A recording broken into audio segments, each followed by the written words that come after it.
Bueno, entonces, la clase pasada empezamos con el tema de colecciones. Y con el tema de colecciones vimos las secuencias y los conjuntos.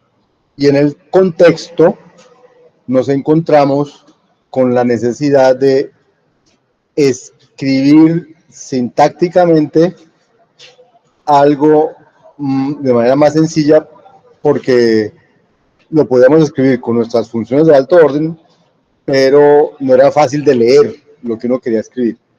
Entonces nos inventamos una sintaxis nueva que se llama las expresiones for, que son una expresión que devuelve algo, como cualquier expresión en programación funcional, y lo que devuelve por lo general es una colección. Es una expresión para recolectar en una colección algunos datos. Y para hacerlo entonces nos inventamos una sintaxis.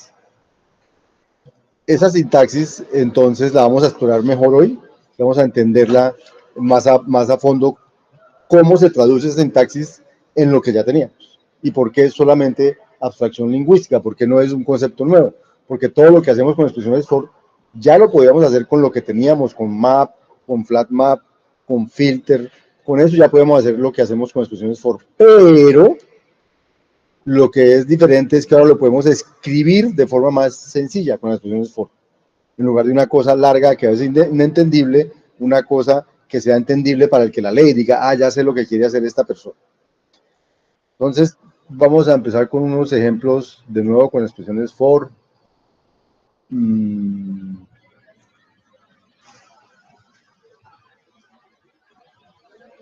creo que es eso. Este, sí.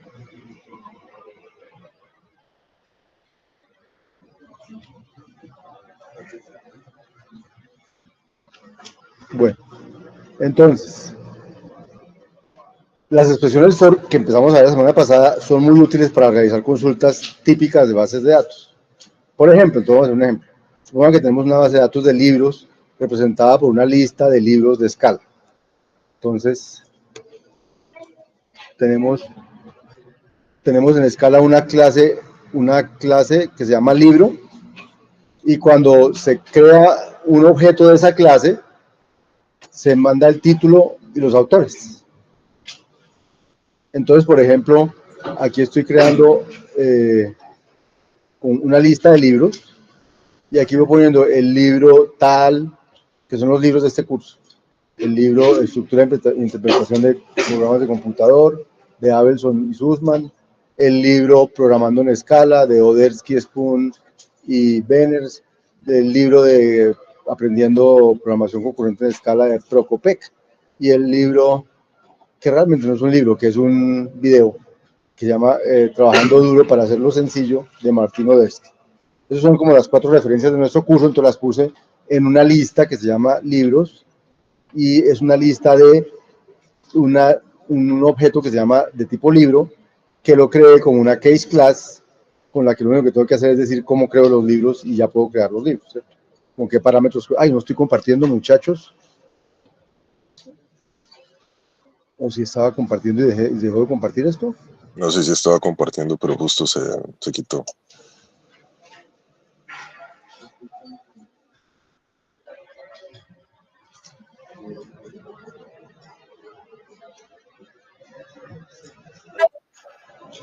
No, y ahora no. ¿Qué le pasó a esto?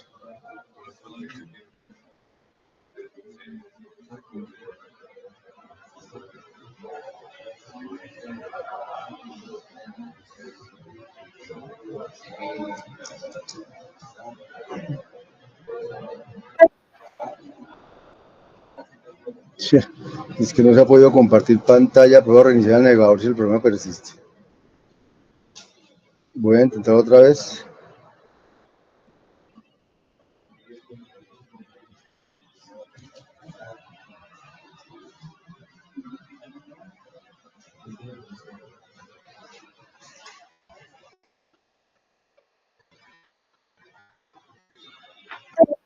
Bueno, voy a salir y volver a entrar, muchachos, no se me vayan a ir.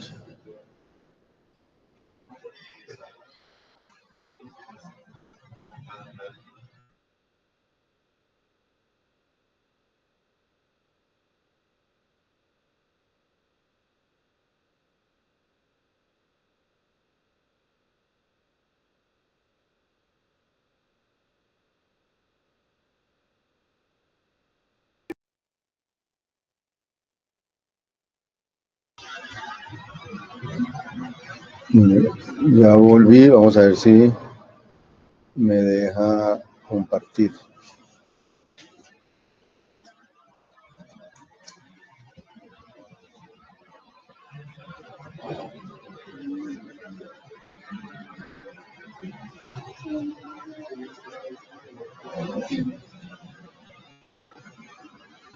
Bueno, entonces, como les venía diciendo, entonces se creó una clase libro y creé una lista de libros. Y entonces ahora vamos a querer hacer consultas. Por ejemplo, quiero los libros cuyo autor es Odersky, o quiero saber cuáles son los libros que tienen la palabra program en el título, o quiero saber los autores de la base de datos, perdón, que han escrito al menos 2 libros. Entonces, vamos a tratar de empezar a hacer las consultas con expresiones for. Entonces, fíjense, quiero los libros cuyo autor sea Odersky. Entonces, con expresiones for, recuerdo, escribo una expresión for, es una expresión que empieza por este for, luego tiene una serie de, ¿cómo se llaman? Generadores y filtros, ¿recuerdan? Y luego los generadores y filtros tienen un yield, que es recolecte algo. Toda expresión for devuelve una colección de lo que recolecte, ¿sí? Entonces, aquí dice, para cada L en libros, libros es esta lista de libros, entonces ya tengo mi primer generador. El segundo dice, para cada A en L.autores, o sea, ese es un segundo generador. Tengo un primer generador que son los libros, y para cada libro voy a tener generado los autores. Y luego tengo un filtro que dice, si A empieza con Odersky, y si empieza con Odersky, ese es el filtro. El filtro es que A empiece con Odersky. Entonces, digo, para cada uno de los libros y cada uno de los autores, si empieza con Odersky, entonces recolecte el título del libro. Escala. Entonces, eso es lo que vamos a ver. Vamos a ver qué devuelve eso. El cuarto taller es usar expresiones for para resolver el taller. Entonces es importante que ustedes entiendan la semántica de las expresiones for y aprendan a usarlas porque van a tener que escribirlas. Y en el proyecto también, seguramente también. Entonces, vamos a crear esa lista de libros aquí. Buenas.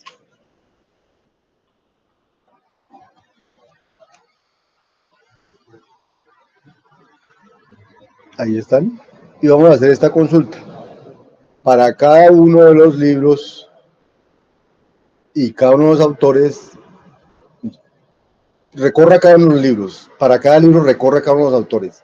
Y pregúntese si empieza con Odersky. Si es así, entonces recolecte el título. Entonces esto me va a devolver una colección de títulos. Títulos que tienen, de libros que han sido escritos por Odersky. Entonces me devuelve, entonces como esto era una lista, entonces devolvió una lista. Si esto hubiera sido un vector, hubiera devuelto un vector. Si esto hubiera sido, porque la expresión for funciona para cualquier tipo de colección. Entonces él sabe qué colección recorrió para qué colección formar. ¿De acuerdo? Bueno, o uno puede decir en algún momento cambiar lo que quiere formar, pero bueno, por ahora entonces volvió la lista Programming in Scala y Working Hard to Keep It Sample, porque esos eran los 2 libros en los que estaba Odersky, ¿de acuerdo? Segunda consulta. Libros que tengan la palabra program en el título. Entonces recorro los libros y pongo un filtro que en el título esté la palabra program. Y pues ahí estoy utilizando el método index of de las cadenas, que le mando una cadena y me mira si esa cadena es subcadena de título, y si lo es, devuelve un numerito, que es en dónde empieza esa cadena. Entonces, si devolviera -1, querría decir que esa cadena no existía ahí, y si devuelve un número mayor o igual que 0, quiere que la cadena sí estaba ahí y empezaba en esa posición. Entonces lo que yo estoy mirando es que esa cadena sí esté ahí, o sea que devuelva un número mayor o igual que 0, y si sí, entonces recolecto el título.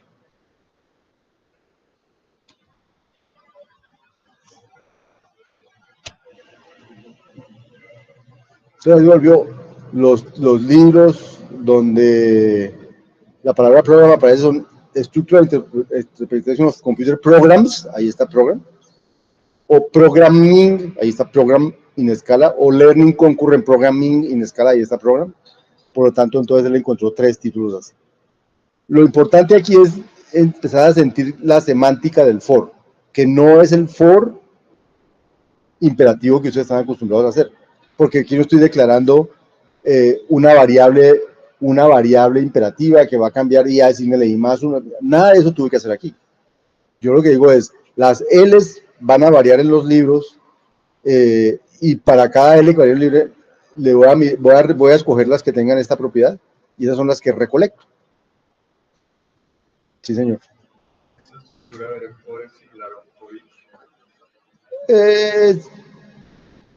Es parecido al for each, pero la semántica no es la misma. O sea, porque el for each también puede no devolver nada. Es que el asunto es, esta es una expresión que devuelve algo, que devuelve siempre algo. El for típicamente no tiene que devolver nada, tienes que hacer muchas veces algo, no necesariamente para devolverlo. Él no recolecta cosas. Nuestro for recolecta una colección, es una manera de crear colecciones. Crea una colección recurriendo a otras colecciones. ¿Sí? En eso son diferentes.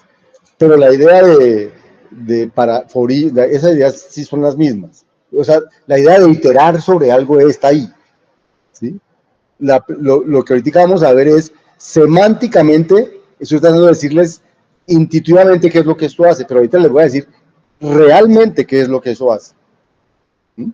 Y vamos a ver que lo que esto está haciendo realmente es invocando el for, ya voy, Miguel Ángel. Lo que realmente estoy haciendo es invocando mat, flat map, filter y un poco de funciones sobre listas a la hora de escribo así, pero realmente lo que estoy escribiendo no es eso, porque eso se traduce en un llamado a mat, flat map y no sé qué. Ya vamos a ver cómo se traduce eso. Miguel Ángel me preguntó, ¿cuál for, Miguel Ángel? ¿El que tenemos señalado o el de arriba?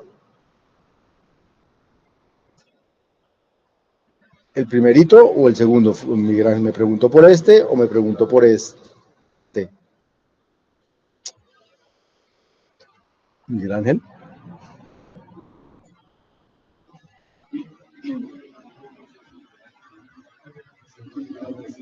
El primero, sí. Listo. Entonces,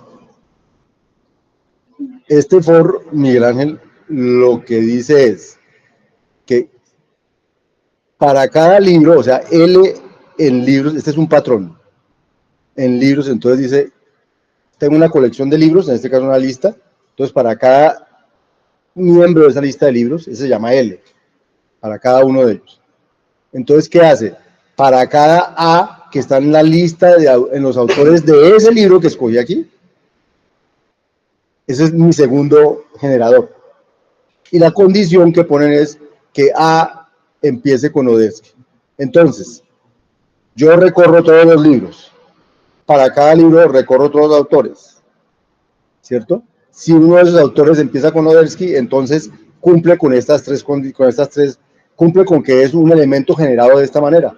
Entonces yo recolecto de la L el título. Eso es lo que semántica, eso es lo que quiere decir la semántica ahí, Miguel Ángel. Entonces, él recorrió todos estos libros. Este es el primero, este es el segundo, este es el primero, este es el segundo. Para cada uno de estos dijo libro M.autor. Entonces, autores le va a dar este, que es una lista. Y entonces mira si el primero, si empieza por Abelson, no. Si empieza por Sussman, si empieza por Rodesky, no. Empieza por Abelson, por Sussman. El segundo empieza por Odesky, sí. Entonces recolecta este título. El tercero no tiene Odesky y el cuarto sí tiene Odesky, entonces recolecta ese título y al final recolectó 2 títulos, Programming in Scala y Working y Hard to Keep It Simple. El título es un string, sí, el título es un string, no es una lista, pero lo que él recolecta es una lista de strings, la lista de títulos en los que Odesky era autor. ¿Listo, Juan David?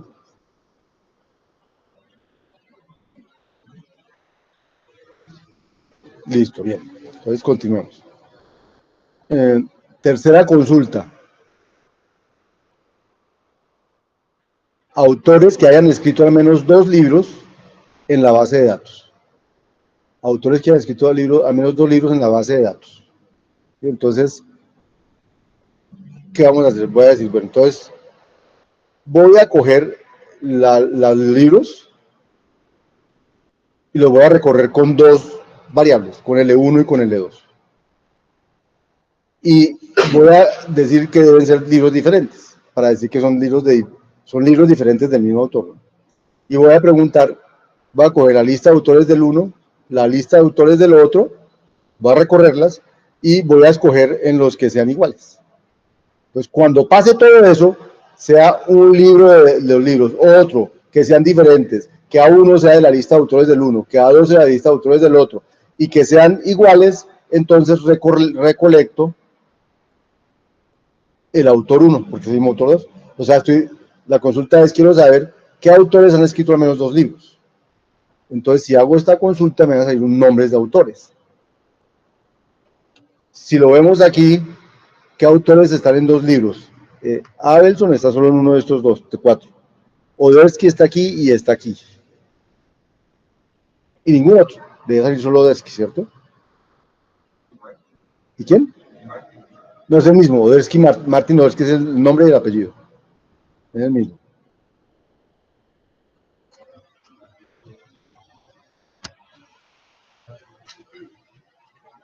Y entonces él saca Odesky Martin, pero lo sacó 2 veces. ¿Por qué? ¿Por qué lo sacó 2 veces? Porque él lo encontró. O sea, ¿cómo funcionó el for? Entonces, recorrió con L1 los libros, con L2 los libros. O sea, con L1 recorre todos los libros y con L2 también recorre todos los libros. Entonces, ¿cuáles son los 2 libros que tienen el mismo autor? Son el primero, no, el segundo y el cuarto, ¿cierto? Entonces, cuando él coge el segundo con L1 y el cuarto con L2, él encuentra que son el mismo autor. Y entonces él lo recolecta. Pero cuando coge el cuarto con L1 y el segundo con L2, también considera que son, también encuentra que es el mismo autor y también lo recolecta. O sea, lo recolectó 2 veces porque lo encontró como L2 con el segundo con el cuarto y el cuarto con el segundo. Porque estoy recorriendo con las 2 variables, estoy recorriendo los 2 conjuntos de libros. Entonces, quedaron repetidos por eso. Y entonces pero yo no quiero repetidos, yo quiero saber quién ha escrito varios libros, pero no quiero que me lo repita. Entonces, evitando repetidos. Entonces, para evitar repetidos, ¿qué podría uno hacer?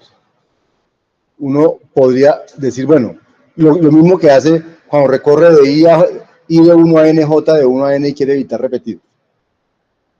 O sea, no quiere, o sea, quiere recorrer el 2, 4, pero no el I4 y J2 porque son como repetidos.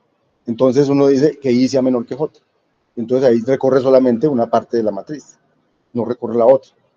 Entonces aquí vamos a hacer algo parecido y es, en lugar de evitar que 1 y 2 sean diferentes, decimos que el título del 1 sea menor que el título del otro, como string. Entonces eso, cuando compara el 1 con el otro, o el otro con el 1, solo son diferentes en los 2 casos, por eso salen los 2. Pero solo uno es menor que el otro lexicográficamente. Entonces solo va a salir uno de los 2. Entonces es una manera de evitar que salgan los 2. O sea, el caso de repetidos nos va a quedar solamente en el que el uno sea menor que el otro. Y ahí solamente voy a recolectar un autor. Si hago esa consulta, ¿sí? Un solo autor. Otra manera de evitar repetidos es calculándolo con repetidos e invocar luego un método de colecciones que se llama distinct, que lo que hace es coger esa colección y sacar y dejar solamente una vez los que son repetidos. Pero realmente sí recolectó los repetidos, solo que después se los quitó.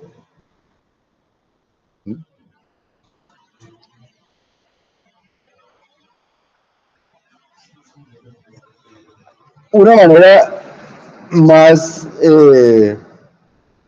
inteligente de evitar los repetidos, es decir, como los conjuntos no tienen repetidos, entonces en lugar de crear una colección que se llame lista, creo un conjunto de los autores.